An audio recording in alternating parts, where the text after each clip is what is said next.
waan baay'ee nama gaddisiisu. Har'ammoo guyyuma guyyaatiin waan gaddaa dhagaa oolla. Akkuma asirratti argitan kana barsiistuudha of ajjeestee jechuudha. Dhugaa dubbachuuf hedduu takka namatti dhaga'ama.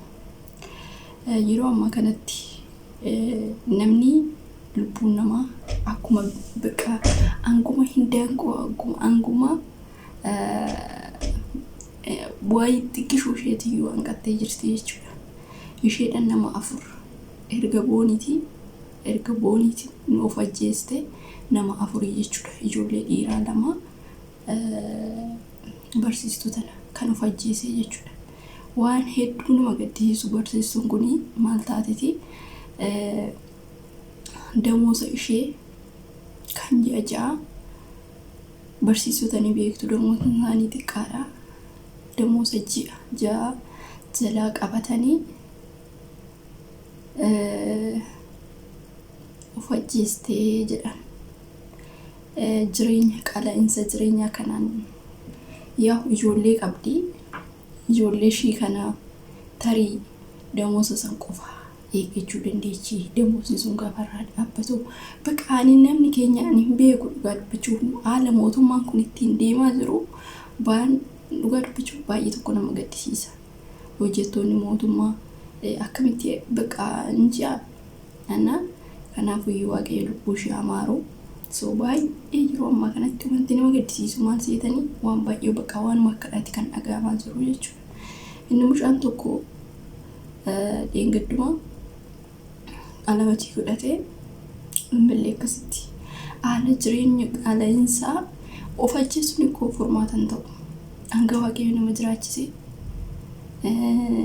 hanga bakka qabeenyatti qabdu sun gaafa si jala qannasu gaafa si jala gadi bu'u ofitti amarraruu hin qabdu koo. Dhugaa dubbachuuf tarii barri kun jijjiiramuu danda'a. Barsiistuu kan nama dawoon isaaniitu yoo xiqqaadha. Odoo bakka gadi baatee simattee fuuluma namaa fuuldura hin dhaabbadhu jetteeti tarii. Kun immoo miidiyaarree eenyuchuu dhiisuu dandeechi. Dhugaa hedduu takka garaa nyaatti. Waan akkasiiti mootummaan kana baraa fi hin jiru. Waan biraa taasa'a malee waa'ee qaala'insa jireenyaa waa'ee biqaa rakkina namoota kana hubataa fi hin jiru mootummaa yeroo ammaa kanatti. Inni kanaas waa'ee biraati. Uummanni rakkoo cimaa keessa akka jiru homtuu hubataa fi hin jiru. Uummanni rakkatee dhugaa dubbachuuf hojjettoonni iyyuu of dadhabanii jiru. Mataadhuma isaanii kan hojii gadhiisee biyyaa ba'uu rakkina isa caalutti kan dhufu maal namoota amma kun warreen Liibiyaatti fa'aa qabamanii eechatti qabamanii turumaan kun warrummaa hojjetaa mootummaa ta'anii hojjetaa isaan awwaaxuu baandinaan gadhiisanidha jechuudha. Haalli yeroo ammaa kana qaala'insa jireenyaatii fi haalli mindaan isaan argatan haalli mana kiraa walittuyyuu hin dhufu jechuudha. Mootummaan kana baraa fi hin jiru. Tarii hanga ta'e amma fakkeenyaaf biyyoota Arabaa keessatti yoo ilaalle waan tokko gaafa qaala'insi jiru innillee damoosa dabalaa deema jechuudha. Uummata isaa kanatti hin miidhu. Kanaafuu engadii warroota damoosa barsiisotaatiif dabarsan laatan kanallee dhugaa dubbachuuf itti gaafatamuu qabu. Bakka hedduu dadhabbii ishee aanjii ajaa jechuun baay'ee ulfaata dhugaa dubbachuuf. Baay'ee ulfaata. Furmaata dhabnaanuyyuu gin akkana gochuu hin qabduyyuu barsiistuu jechuun kan bira dabartee namoota nama biraatiif illee fakkeenya taatudha. Garuummoo gaafa itti cimtee humna isheetii ol taatu rabbiin kan akkana namaa baasu baay'injaa. Waan tokko gaafa namarratti cimee aariin tokko gaafa sammuurraa si ba'ee waa hedduu si miidhuu danda'a. Dhibeen tokkollee fakkeenyaaf sitti cimoo ta'ee miidhamta. Aariin kun sikkeetiin kun walitti dhufee isheellee kanaan biraan ga'ee jechuudha. Maaf akkana gootee maaliif kana taatee jedhamu yeroo sanitti aariidhaan waan jirtu machooftee jirtuuf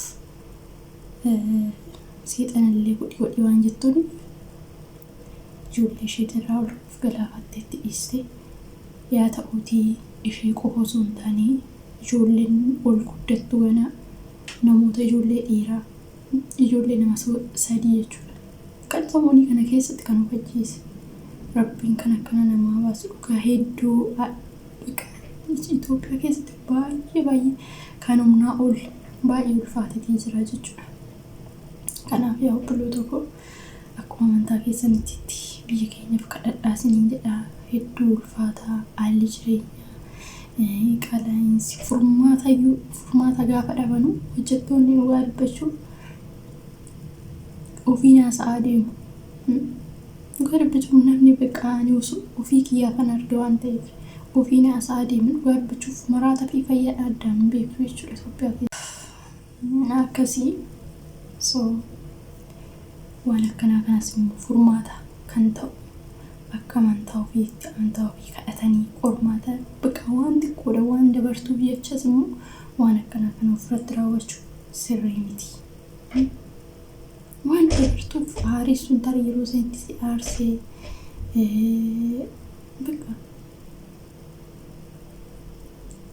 dhugaa baay'ee tokko ulfaata hedduu takka garanii nyaatti dadhabbiin ishii osoo hedduu takka dhugaa dubbachuun maal akka ta'e beekanii baay'ee takka garanii nyaatti jechuudha. Maaliif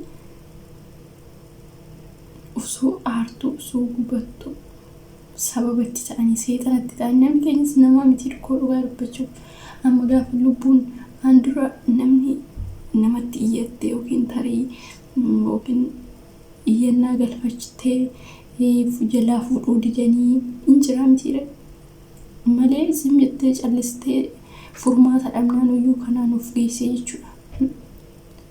Dhugaa dubbachuuf isaan amma maal jedhu laata warroon itti iyyattee furmaata kennuuf iddeen suni jechuudha. Kun immoo dhugaa dubbachuuf gaafa lubbuudhaan jiran qofa waliif feenyu jechuu osoo hin taane gaafa namni tokko rakkateetillee furmaata dhabee furmaata naa ta'a bakka akkuma ijoollee biyya Arabaa keessatti jechuudha. Kanaafuu Rabbiin lubbuu ishee maaru namoonni biraatillee namoonni akka fakkeenya dhugaa dubbachuuf akka waan bakka duutii eenyu wayii taate nama wal jalaa ilaalanii tartiiban akkasumatti kan deeman hedduu takka nama gaddisiisa. Waan akka duutii amma baateetti dhaloonni namaa dhugaa dubbachuuf garuu immoo mindaa isaa malees jiraachuu ni dandeessi barsiisuun tun dhugaa dubbachuuf mindaa mootummaa sanii malees jiraachuu ni dandeessi. Hojjette waan barbaadde hojjette yoo yeroo sanitti aariidha humna kiyyaan dhabee furmaatan dhabee jechi tokko sammuu ishee keessa dhufee kan kanarraa nuuf geesse hedduu takka garaa nama nyaatti garaa namaa keessa waan akkanaa kuni akkasii baay'ee ulfaata dhugaa dubbachuuf hedduu takka ulfaata. Haalli amma namoonni Itoophiyaa keessa jiranii mootummaan kana beekame hin jiru isaan rakkina hedduu keessa jiru. Dhugaa dubbachuuf waan hin jedhee haasa'u hin beeku. Inni waa hundumaayyuu danda'u inni waa hundumaayyuu kan danda'u isa inni furmaataa kennu malee mootummaa kanarraa furmaata hin arganne jedhan wanti isaan eeggatan akkasii. Hanga namaa danda'ametti immoo hanga lubbuun nama keessa jirtutti hojjetuu jiraamtii hojjechuudha. Ammasii danda'ametti waan qarshiin gara isaatiin qofa beektanii warroota akkana barsiistuun kana goote ofiifiyyuu dhaloota dhufuufiyyuu akka barnoota baratanii bakka guddaa hin geenyeef aamilee isaanii cabsee jechuudha. Kan cabsee eenyu ishee of ajjeestuu hin taane isaan damoosa ishee dhoowwatee garbicha baay'ee nama jibbisiisee baqa hojjettuu taatee